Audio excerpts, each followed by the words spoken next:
Bismillahirrahmanirrahim. Assalamualaikum warahmatullahi wabarakatuh.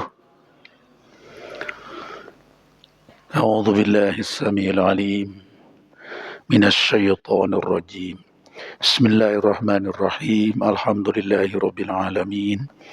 Wassalatu wassalamu ala sayyidil mursalin sayyidina wa maulana Muhammad wa ala alihi wa ashabihi ajma'in. Wa la hawla wa la quwwata illa billahil aliyyil azim. اللهم افتح لنا فتوح العارفين واجعلنا من العلماء العاملين واجعل أعمالنا خالصة لوجهك الكريم.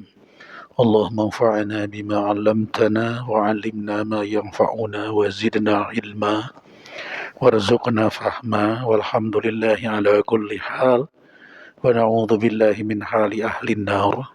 Wassallallahu ala sayyidina Muhammad wa ala alihi wa ashabihi ajma'in walhamdulillahi rabbil alamin.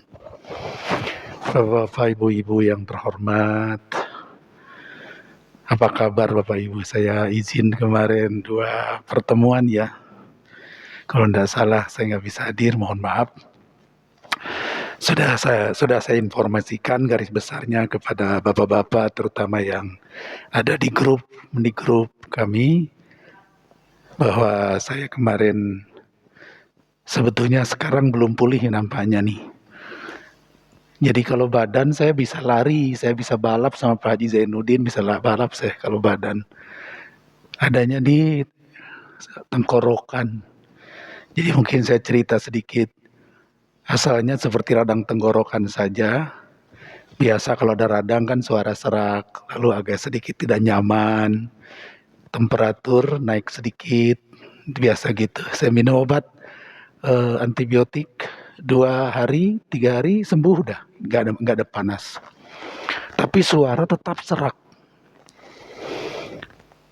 Itu berlangsung mungkin 2 pekan lebih ya, sampai 3 pekan. Waktu pengajian terakhir saya di sini udah serak gitu.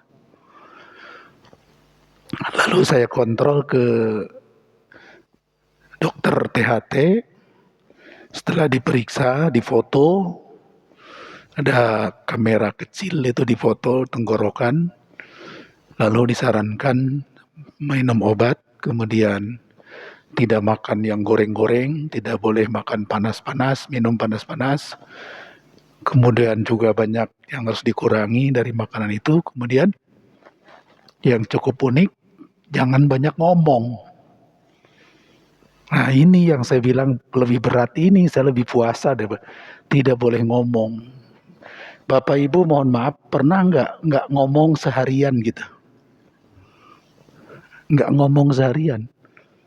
Kalau saya sih pernah Pak, kecuali sholat gitu ya. Waktu masih remaja saya Pak, ngaji Quran di surat Maryam kalau tidak salah, tentang Nabi Zakaria mau diberi putra oleh Allah. Kaget karena dia sudah sepuh.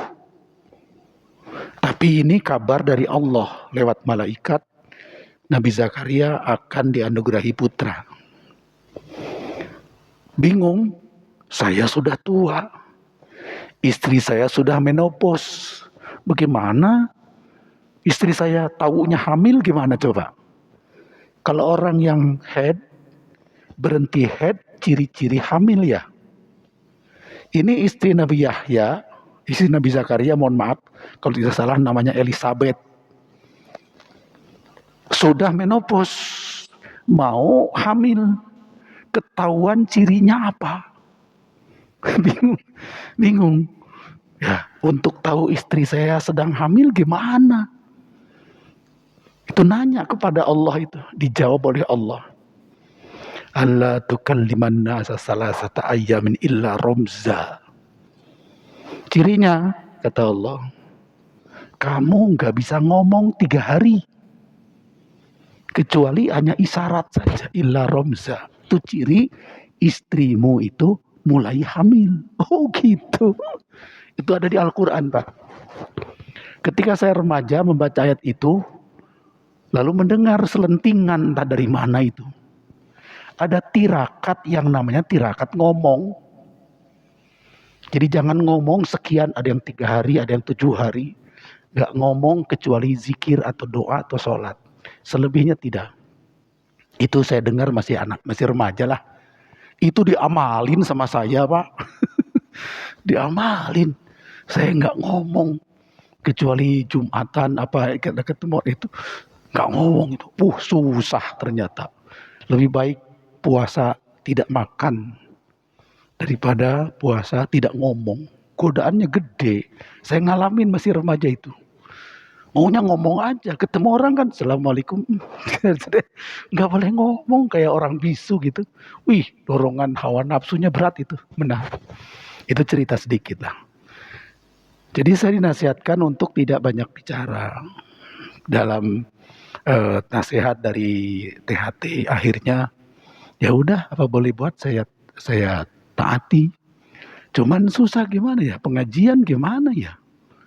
Nah apa boleh buat, karena itu saran dokter. Dokter itu ahlinya, saya bukan ahlinya. Saya wajib taat kepada ahlinya. Ikutin aja, udah. Pray-in saya 2 pekan. Tidak, karena kata dia nanti kontrolnya setelah pada tanggal 28. Nah kemarin saya 28 kontrol. Begitu dikontrol, difoto lagi, serak masih. Sampai sekarang saya masih serak. Belum sembuh. Dirujuk ke dokter spesialis, lebih khusus lagi masalah kerongkongan. Di Siloam, ya dokter Indah. Dirujuk karena dokter THT sudah nggak mampu. Artinya mungkin memang begitu prosedurnya, dirujuk kepada yang lebih ahli. Kirimlah, saya datanglah ke sana, langsung begitu kata rujuk saya langsung ditawarin BPJS lah, nggak keburu lah, udah ini aja, biar cepat selesai. Sampai di sana diperiksa, ternyata difoto lagi, tapi teknologi fotonya lebih canggih kayaknya. Kalau yang tadi dimasukin dari depan, kameranya seperti di ujung lidi, ditaruh sini, taruhkan, baru kelihatan ya. Kalau yang di Siloam yang dokter Indah itu, kameranya mesinnya di belakang, lalu saya dimasukin kabel lewat hidung. Masuk, tapi tidak sakit, tidak terasa. Terus masuk terus sampai ke lokasi yang harus difoto. Ternyata yang difoto itu pita suara. Rupanya pita suara itu ada 2, saya dikasih lihat persis. Yang satu agak membengkak, yang satu tidak. Nah itu di situ penyakitnya rupanya. Nah tapi ini saya udah cukup lama. Syaratnya sama, jangan banyak ngomong. Sampai sekarang jangan banyak ngomong. Lalu kasih obat sih, kasih juga antibiotik ya sama obat apa namanya itu. Ya ada 3 macam kalau nggak salah, 4 macam kasih obat. Tapi itu jaga makanan, jaga minuman, jangan banyak ngomong. Cuman begitu sarannya. Begitu jangan banyak ngomong, saya mikir lagi nih, pengajian udah libur 2 pekan ini. 2 pekan libur, mau diterusin libur terus. Ya bukan apa-apa kan, pengajian mungkin nggak enak kalau libur ya. Bisa saja sih kalau masjidnya punya kebijakan lain, udah Paulus diganti sajalah sama Pak siapa, bisa gitu. Bisa saja sih. Cuman secara pribadi saya juga kok ngaji sampai udah hampir sebulan harus libur lagi. Saya ngomong langsung. Cuman kayaknya dokter juga tidak tahu caranya saya ngaji gimana gitu. Kan saya cuman bilang saya ngisi pengajian setiap malam full sepekan itu terus menerus gitu ya. Nah, jadi bagaimana? Kata dia yang penting jangan keras-keras aja gitu.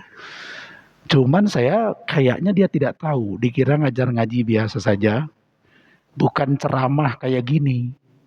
Kenapa? Karena punten nih, ini hari pertama saya mulai pengajian. Uji cobanya tadi saya di Muhajirin ibu-ibu. Ternyata agak anget sedikit. Tenggorokan saya agak anget, ibu-ibu pengajian tadi. Kan hari ini mesti 3 saya ya. Asar 1 jam di Muhajirin, lalu di sini pada Isya maghrib, pada Isya di Ikhlas, kadang-kadang Al-Ikhlas itu lebih malam lagi, karena kadang-kadang ada tanya jawab juga. Nah jadi itu paling tidak 3 jam saya ngomong terus kan, walaupun diseling waktu sholat gitu. Tapi ngomong lagi, ngomong lagi. Nah saya tidak tahu apa dokter tahu cara ngaji saya begitu, sehingga dia memberikan izin silahkan asal jangan keras-keras dulu gitu kata dokternya. Tapi dokter yang satu bilang jangan dipaksakan. Apa ini maksudnya dipaksakan? Saya nggak sempat nanya. Nah gitu Pak. Jadi ini cerita sedikit. Tapi saya ridho atas ketetapan Allah Subhanahu Wa Taala, diuji dengan kondisi seperti ini sambil saya tawakal, lalu saya mengikuti advice dari ahlinya apa yang kita tempuh. Jadi suara saya masih serak. Punten kepada Pak Ustadz atau siapa yang suka ngimamin, saya belum siap ngimamin karena putus-putus suara saya. Jadi untuk imamin mohon tetap Bapak yang lain. Kalau bicara gini putus-putus kan kayaknya nggak apa. Asal bisa dimengerti aja dah. Gitu. Itu untuk sementara. Itu juga tergantung kebijakan masjid masing-masing dia. Cuman saya ingin sampaikan beberapa hikmah saja ya. Waktu dulu saya sakit lidah. Lidah cukup sakit, itu sariawan agak keras. Itu juga menjadi bahan renungan saya. Saya mendapatkan hikmah sedikit mempelajari tentang fungsi lidah. Fungsi lidah dan fungsi mulut bagi kita sebagai ciptaan Allah. Itu kalau tidak salah setahun yang lalu itu. Setahun apa 2 tahun. Nah sekarang ini ternyata dari lidah ke dalam sedikit. Ke dalam sedikit, yaitu ke dekat tenggorokan, di situ ada pita suara. Tapi begitu saya diperlihatkan fotonya Pak, saya terharu betul. Terharunya apa? Maha kuasa Allah menciptakan mulut manusia. Sampai saya kait-kaitkan dengan istilah yang populer di ilmu mantik. Al-insanu hayawanun natik. Manusia itu hewan yang bisa bicara. Konon asalnya dari kata-kata Aristoteles. Manusia itu anima rasionale. Hewan yang punya rasio. Lalu di ilmu mantik itu kalau di pesantren ada namanya ilmu ma'ani, ilmu mantik, ilmu balaghah itu ada disebut al-insan hayawanun natik. Manusia itu adalah hewan yang bisa bicara.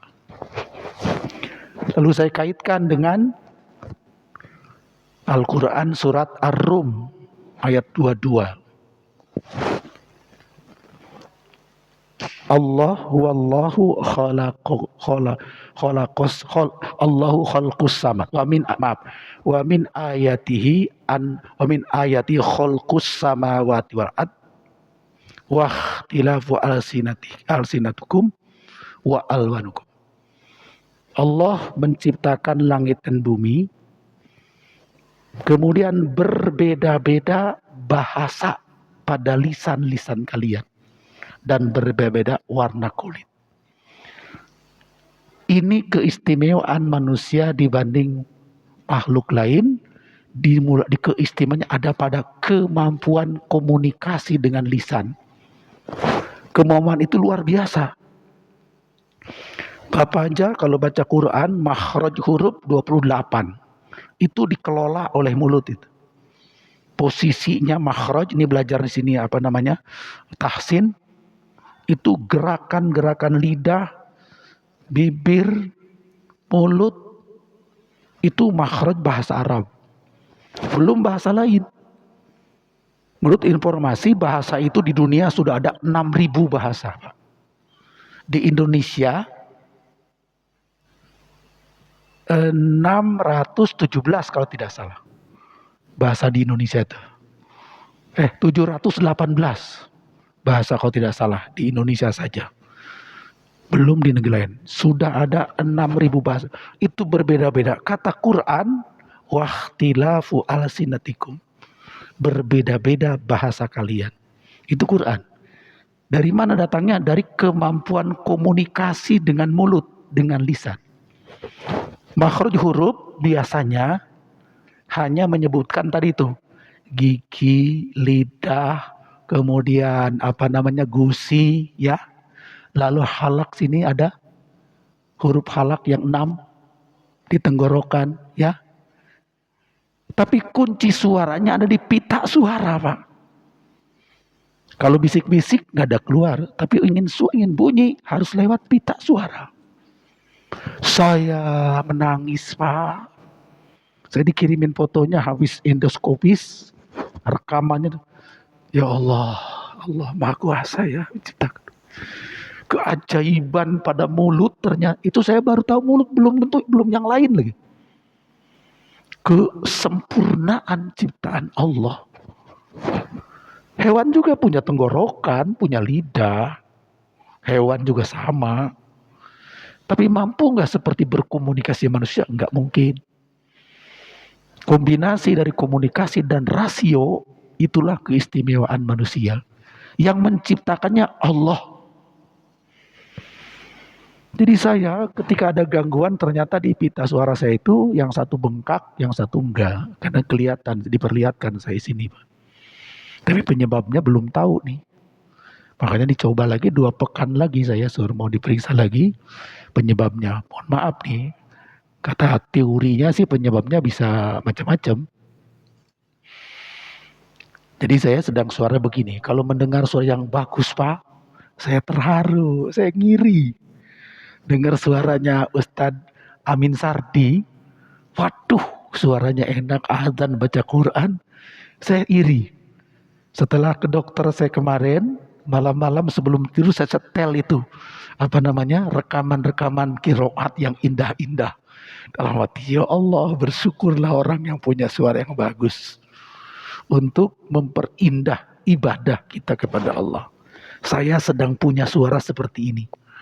Saya tidak tahu Allah ke depan seperti apa. Apa saya akan berubah jadi lebih bagus dari Pak Amin Sardi? Ya nggak apa-apa sih. Seneng aja saya. Nah, terserah pada Allah SWT. Tapi saya kagum, Pak. Ada unsur iri. Iri itu bukan ingin menjatuhkan. Kepingin seindah suara itu. Waduh. Itu jadi saya merenung kemana-mana nih. Saya lagi ngaji itu ya. Banyak renungan saya kemana-mana ya. Teori. Nah, lalu masuk ke mana itu ke tadi apa yang harus dihindarkan tadi soal makanan. Dan mohon maaf saya pakai ini, ternyata ini dokter juga bilang waktu COVID kita taunya untuk mencegah virus bakteri apa ya, ternyata kata dokter untuk bapak ini pakai dulu apa untuk memelihara kelembaban sekitar mulut. Pakai gajah gitu. Oh iya, jadi mohon maaf kalau saya ngomong pakai ini karena anjuran, walaupun tidak 24 jam dipakai lah gitu. Tapi memelihara kelembaban mulut itu ya. Jadi banyak pengetahuan yang saya terima dari pengalaman sedang sakit ini. Kemudian soal makanan, saya merenung lagi Bu. Makan itu kan selama ini kenapa orang sakit? Kalau orang sakit rata-rata dokter anjurkan 1 supaya makan obat. 2 jangan makan ini, minum ini kan gitu rata-rata ya. Kemudian istirahat yang seimbang yang cukup. Itu rata-rata 3 itu. Soal obat saya tidak tanggapin dah itu mah. Itu ahlinya, ada ahlinya. Saya cuma renungan aja nih. Soal makan, Pak.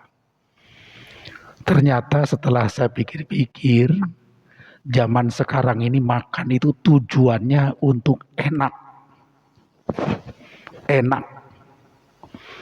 Kalau ditarik ke belakang, tujuan awalnya makan itu apa, Pak? Coba. Kalau sekarang kan Pak, itu Jalan Borobudur, Pak. Restoran, macam-macam. Sate Padang, sate Betawi. Betawi mas soto ya. Salah, kalau Betawi mas soto ya. Nah kalau Madura ada tuh, soto Madura, sate Madura ada. Apa aja, macam-macam. Kalau ke Lipo, lantai 2 apa lantai apa ya? Waduh, ada makanan Cina, makanan Jepang, makanan Kudus. Ada orang Kudus di sini. Nah, ya nggak apa-apa sih.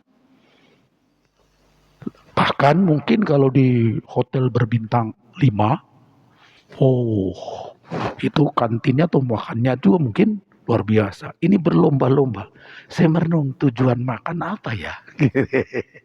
Sampai ada yang makan, sekali makan mungkin habisnya 2 juta kali. Satu meja itu. Kan Pak ya? Bener nggak Pak? Ini zaman now nih. Kayaknya Bapak juga suka begitu ya? Enggak? Enggak lah kali ya. Saya merenung. Kebetulan saya baca kitab Ihya Ulumuddin. Tulisan Imam Al-Ghazali jilid keempat. Ada satu bab namanya bab zuhud. Ini kebetulan hadisnya tentang zuhud saya sudah terangkan di At-Taqwa itu bulan yang lalu itu. Itu tentang zuhud. Ternyata Imam Ghazali menerangkan zuhud itu pada 6 perkara. 1 pada soal makan. 2 soal pakaian. 3 soal tempat tinggal dan seterusnya itu. Ada 6.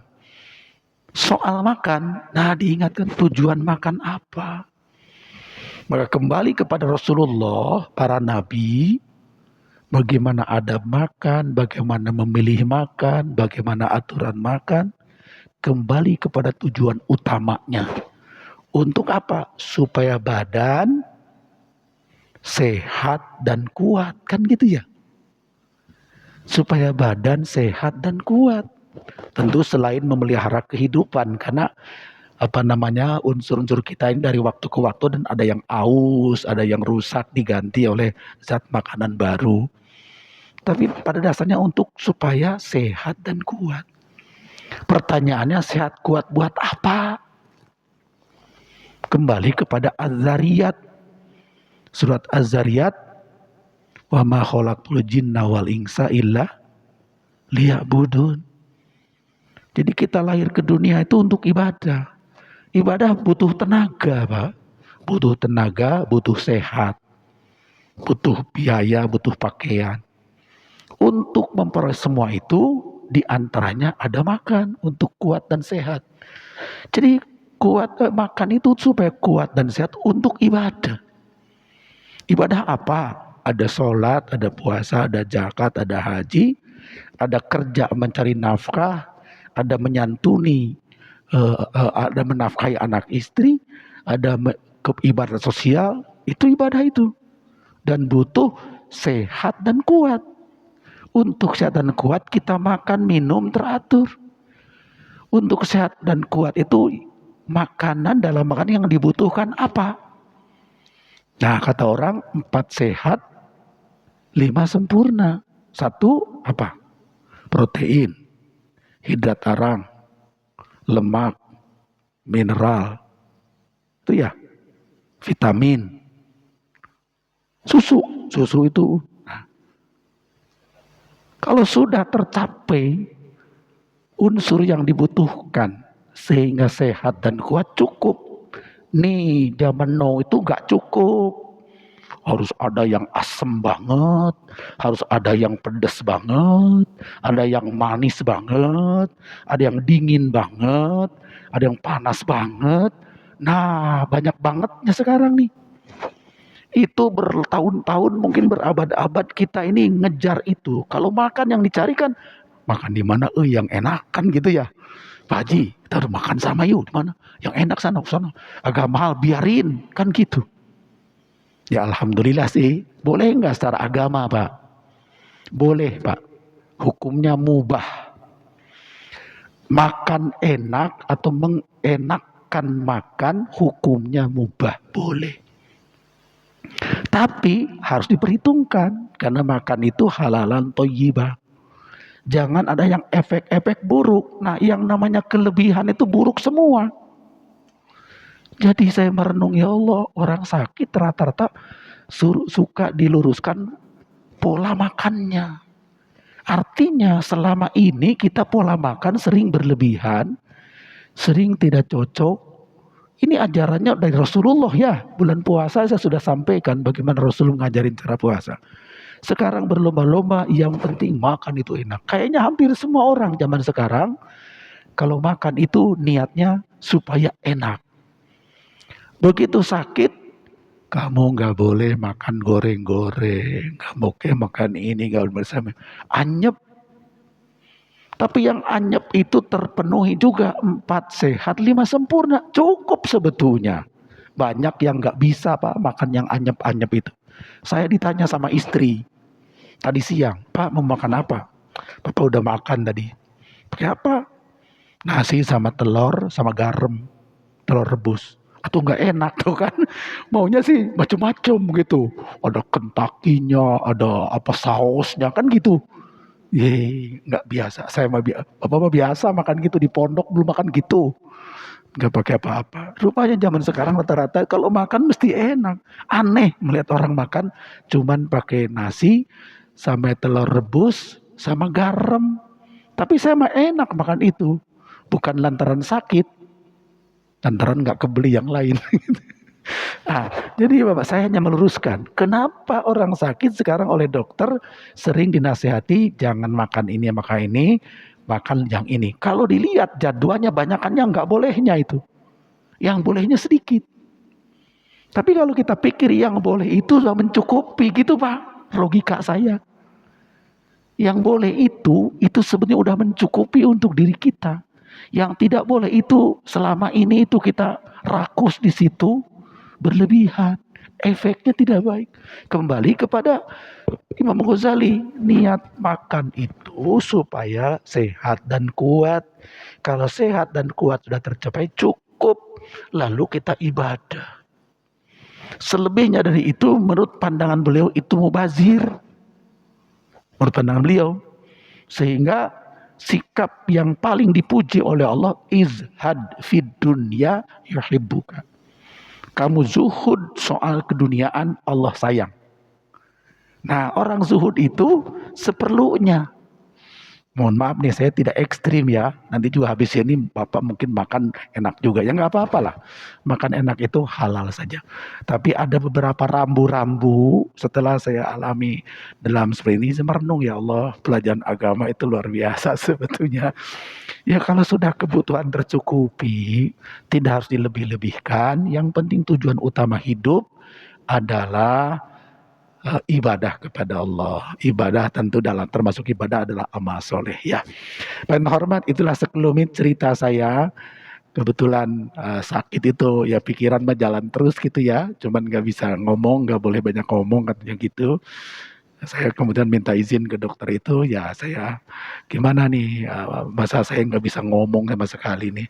Bukan nggak bisa ngomong, hanya dikurangi aja. Nah, saya kira begitu, yang hormat, mohon maaf jadwal malam ini seperti biasa ada tanya jawab sebetulnya. Ya kan ini akhir pekan, akhir bulan ya. Ya Pak Jitaro ya, Pak Jitaro sehat ya, masih bisa adzan ya. Saya adzan nggak kuat sekarang. Nah, silakan disyukurilah nikmat Allah SWT itu. Allah Maha Kuasa, Maha Penyayang ya. Jadi saya sedang dapat ujian seperti ini. Jadi secara fisik saya sehat, makan juga banyak saya. Cuman adanya di pita suara saja ya. Jadi itu mudah-mudahan bisa lebih baik ke depan ya. Demikian, silahkan kalau ada yang bertanya saya coba menjawab sesuai kemampuan saya. Pak Jun, silakan.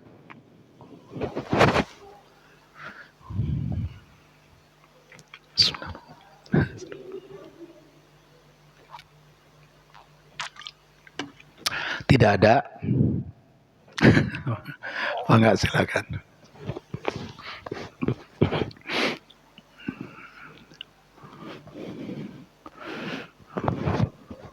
Waalaikumsalam warahmatullahi wabarakatuh.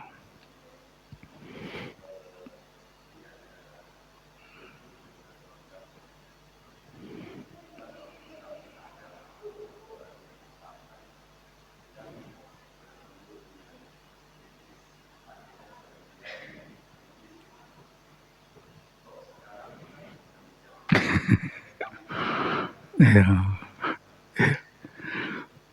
Iya. Iya. Baik. Itu memang masalah teknis ya. Teknis yang Allah semua yang mengatur. Jadi Nabi Adam dengan malaikat yang kemudian di antara makhluk lain sejenis jin menjadi menjadi iblis, berkomunikasi termasuk menggoda dan sebagainya. Itu sepertinya seperti kita dengan kita saja. dalam kisahnya seperti itu. Semua itu memungkinkan sekali. Seperti Nabi Muhammad bisa komunikasi dengan malaikat Jibril, ya. Bahkan bisa komunikasi juga dengan iblis.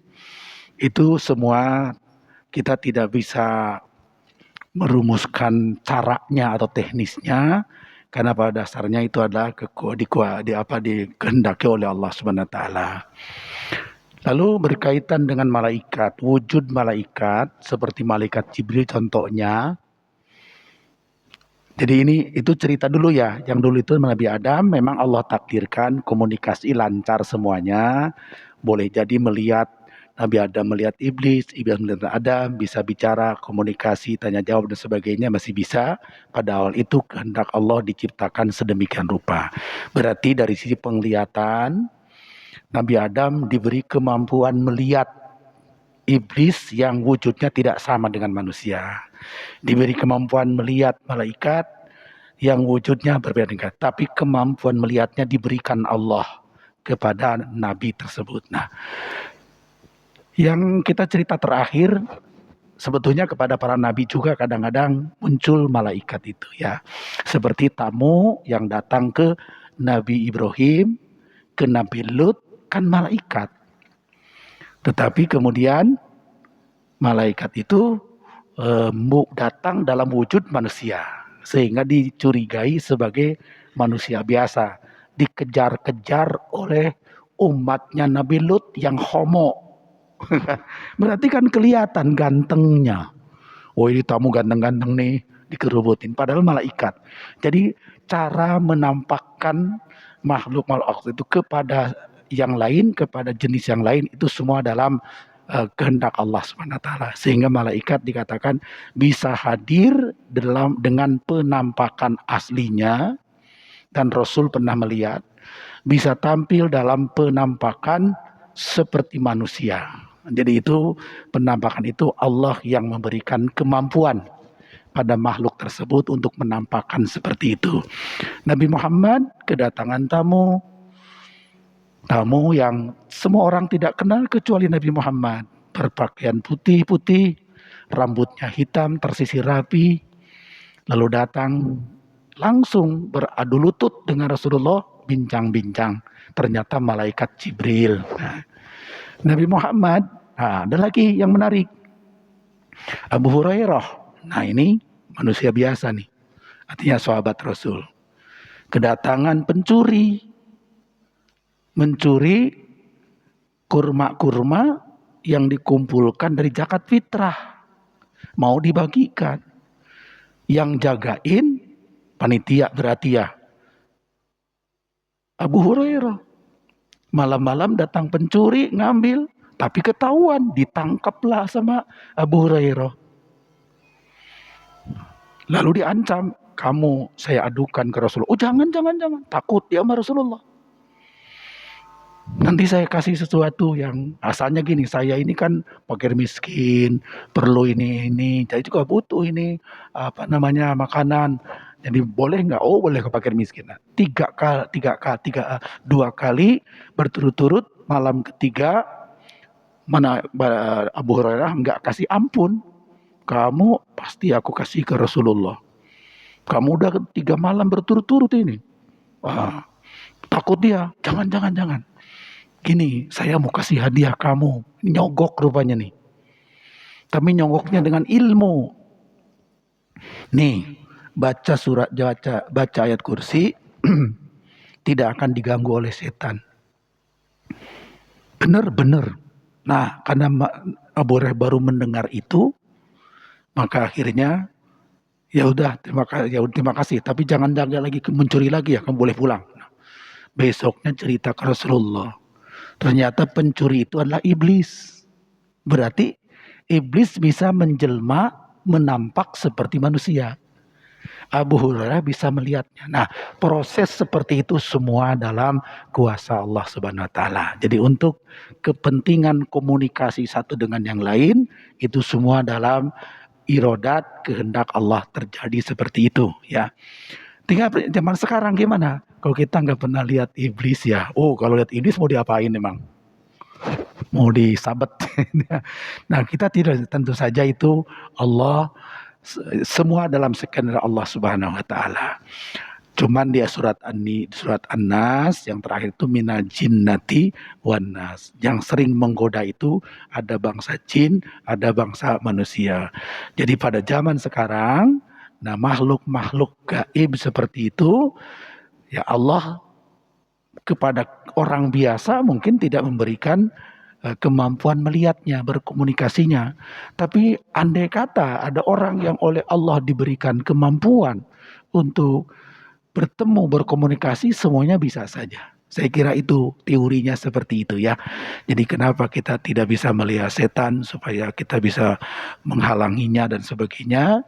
Nah, saya kira itu Allah yang maha tahu tentang kebijakan hal itu. Nah, tapi Quran cuma menyebutkannya ringkas ya dalam surat Al-Hijr kalau tidak salah. Tentang iblis atau setan bangsa jin yang menggoda manusia. Kata Al-Quran, mereka itu lemah sebetulnya. Hanya manusia yang lemah yang bisa dipengaruhi. Kenapa lemah? Karena jin atau setan bangsa jin itu tidak bisa menghalangi kita dengan paksa. Tidak bisa menyuruh kita berbuat maksiat dengan paksa. Tidak memaksa itu. Cuman membujuk. La'ughwiyannahum ajma'in, itu bujukan sifatnya. Maka bapak-bapak, ibu-ibu, atau bapak-bapak yang ke masjid, kadang-kadang kan muncul malas misalnya. Oh malas atau ke masjid. Udah jadi digoda setan tuh, sedang digoda setan. Apakah setan memaksa? Enggak. Kalau kita yang memaksa, menang kita. Ah, malas, jalan aja deh. Apa sedang jalan tiba-tiba setan begini. Oh, atau pakai pagar, pakai tongkat. Nggak boleh, nggak boleh. Nggak ada yang begitu. Jadi memaksa nggak bisa. Maka Quran mengatakan sebetulnya godaan itu lemah semuanya juga. Cuman karena kita lebih lemah lagi, itu yang kita kalah gitu. Kalau kitanya kuat, nah, jadi ini menunjukkan ada hikmah di balik itu.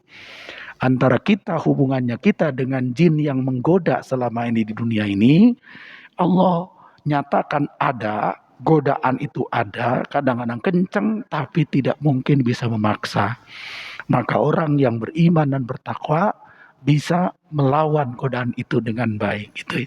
Saya kira itu kira-kira kenapa jenis makhluk ini oleh Allah tidak dikonfrontir langsung secara fisik antara satu dengan yang lain, karena pada dasarnya iblis dan anak keturunannya setan bangsa jin itu makhluk Allah juga, ciptaan Allah juga, tapi sejak awal Allah maha tahu dia menjadi penggoda manusia.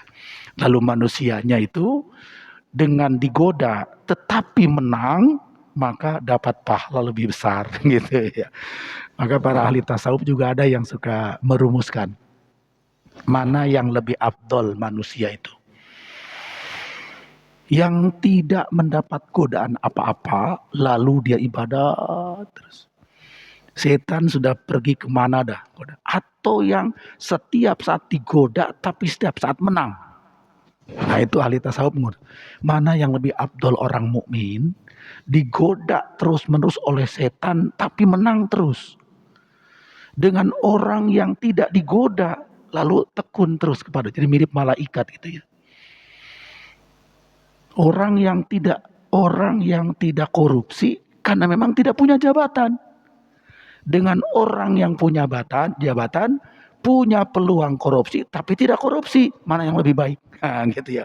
Jadi andai kita juga mendapat rintangan, godaan, lalu kita mampu melewati rintangan dengan baik, maka itu dapat pahala lebih besar. Itu dalam teori tadi ya, teori nilai kebaikan kita.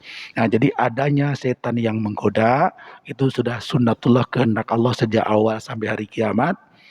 Tapi itu juga akan menjadi keuntungan bagi manusia yang mampu melawannya. Walaupun akan jadi kerugian kalau kita kalah oleh godaan.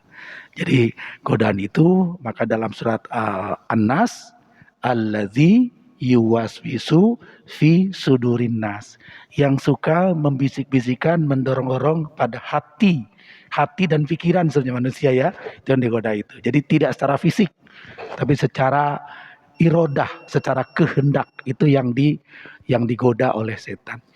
Mohon maaf Bapak yang hormat, itu dulu yang dapat saya sampaikan pada malam ini. Dan mudah-mudahan Allah berkahi kita semua. Sekali lagi saya mohon maaf atas segala kekurangan. Hadanallahu yakum ajma'in. Allahumma aghnina bil ilmi wa zayyinna bil hilmi wa akrimna bit taqwa wa jamilna bil afiyah. Rabbana atina fid dunya hasanah wa fil akhirati hasanah wa qina adzaban nar. Wa sallallahu ala sayyidina Muhammad wa ala alihi wa ashabihi ajma'in. Walhamdulillahirabbil alamin. Wassalamualaikum warahmatullahi wabarakatuh.